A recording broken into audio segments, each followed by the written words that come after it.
আর আসামের মুখ্যমন্ত্রী, আপনি আসামকে সামলাতে পারছেন না, আপনি বাংলায় নাক গলাচ্ছেন। নাক গলানো বন্ধ করুন, তা নাহলে সুস্মিতা দেবদের বলবো আন্দোলন গড়ে তুলুন। আমরা সবাই যাব, দেখি কত ডিটেনশন ক্যাম্পে আমাদের ভরতে পারে। মনে রাখবেন, আমি হিন্দি ভাষাও ভালোবাসি, বারবার বলছি, অন্য কোনো ভাষার বিরুদ্ধে আমার কোনো অসম্মান নেই। আমাদের 22 লক্ষ পরিযায়ী শ্রমিক যারা স্কিল, ডেকে নিয়ে যান। তারা চলে আসলে আপনাদের কাজ চলবে না। আর আমার এখানেও তো 1.5 কোটি ভাই বোনেরা আছেন যারা বিভিন্ন রাজ্যের, কই তাদের তো কোনো অসুবিধা হয় না। তাহলে আপনারা কেন বাংলা ভাষার উপর সন্ত্রাস করবেন? আমরা এর জবাব চাই, জবাব দিতে হবে। দরকার হলে আবার ভাষা আন্দোলন হবে।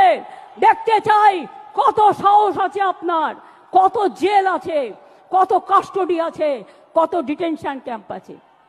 বাংলা ভাষায় কথা বললে অ্যারেস্ট করবেন, আর টেলিপম্পটারে দুটো বাংলা ভাষা লিখে এসে ভাববেন সবার মন জয় করবেন। এ হয় না।